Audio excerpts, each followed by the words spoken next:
1972, Britain and Ireland finally gained entry into the common market. It was a London market that caused the ink to fly, but not everybody agreed that the EEC would solve the problems we had failed to solve ourselves.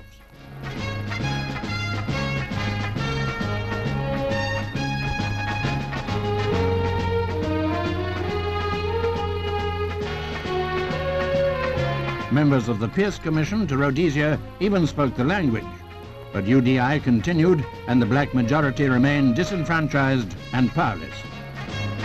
Like Columbus, who also mistook the offshore islands for the mainland, President Nixon discovered China.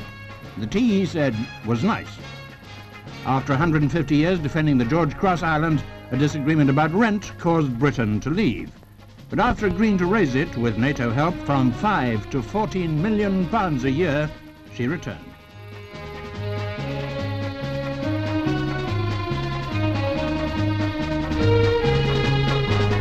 The miners' strike plunged the whole country into darkness. The miners won up to 30% as a special case, but it required a government subsidy of £1,200 million to assure the immediate future of Britain's coal industry. Unemployment topped the million mark in spite of Mr. Heath's famous "at a stroke." Lame duck Upper Clyde won a reprieve by a sit-in, the first of many. In Dublin, American drum majorettes helped to make the St. Patrick's Day celebrations a success.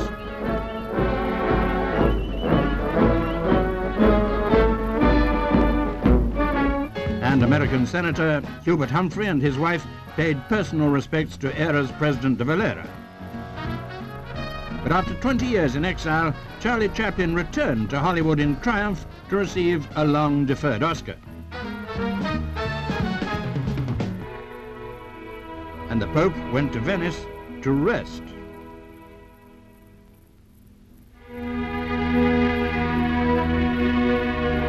Prince William died in an air crash. The exiled Duke of Windsor returned home in state. De mortuis nisi bonum.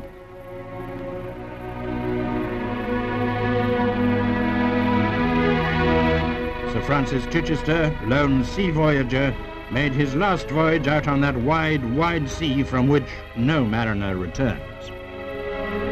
And ex-President Truman died, a man of the people who wasn't afraid to carry the buck. After 33 years at sea, the Queen Elizabeth was destroyed by fire in Hong Kong harbour while being prepared for a new career as a floating university.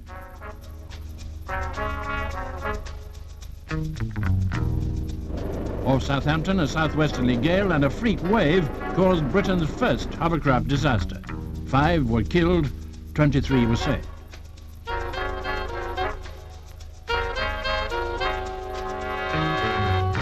An excursion train with 380 passengers ran off the rails at Eltham, killing 4.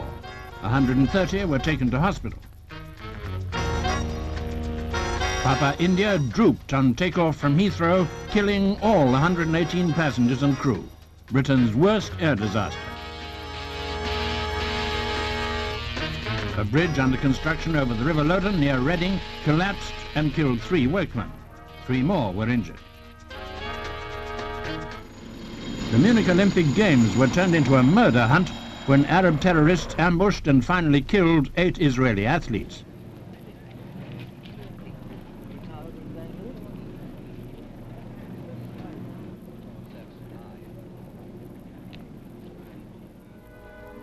The Games were suspended to mourn the dead. The 3 surviving terrorists were subsequently released to Libya. But elsewhere, life goes on. At Grassau, Bavaria, 100-year-old Rupert Koch married 77 years young Magdalena Klein. It's never too late. Ex-bunny girl tried a new kind of rabbit run. Georgie Fame's secret wedding to the Marchioness of Londonderry leaked. And a quiet wedding for disc jockey Tony Blackburn to actress Tessa Wyatt at Caxton Hall. Scottish Marion Gordon Orr married French pretender Prince Thibaut d'Orléans. President Amin's expelled British agents arrived in Britain. At the end of 1972, the problem of homes and jobs for them was still under urgent review. The Brighton Bell was made redundant. The traditional singing and dancing couldn't hide real regret for the passing of a fine old lady. British Rail announced it was being replaced by something more up to date.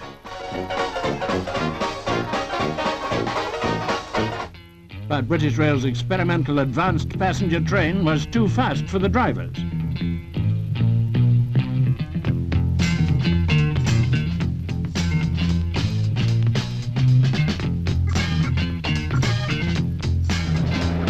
Even so, the French high-speed turbo train planned to go even faster, up to 180 miles or 200 kilometers an hour. Others thought it was safer slower. Trials of the Goodyear airship Europa at Cardington went perfectly, the first airship to fly in Britain for 20 years.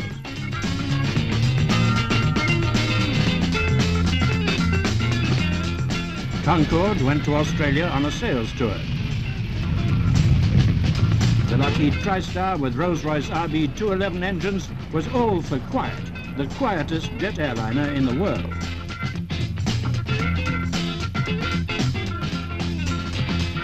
But for some, the biggest aerial sensation was the return of the Ospreys to Scotland.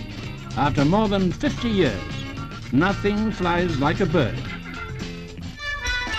But men will try.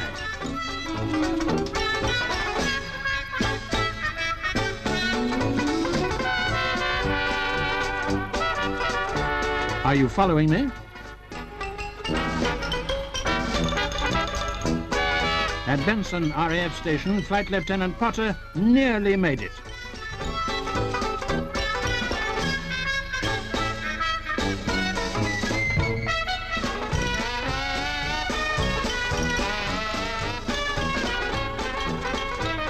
But in the end, all he could lug was another near miss. In the Birdman rally at Selsey Bill, £1,000 failed to cancel gravity. Birdman of the French Alps, Bill Bonney, flew with a kite, but even he had to come down again.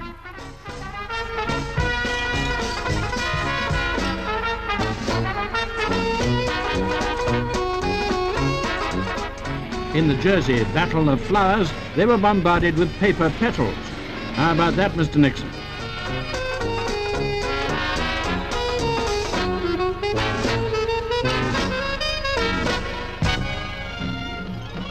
But for a real roaring success, we had to go back 4,000 years with a payoff of £600,000. Thank you, King Tutankhamun. Apollo 17 astronauts Cernan and Schmidt made what may turn out to be the most sensational find of the entire moon program. Orange-red soil with possible traces of water. And water means life, even if it was 4,000 million years ago. Orbiting the moon after the usual perfect computerized blast-off revealed more orange dust. The parachute splashdown was the best yet.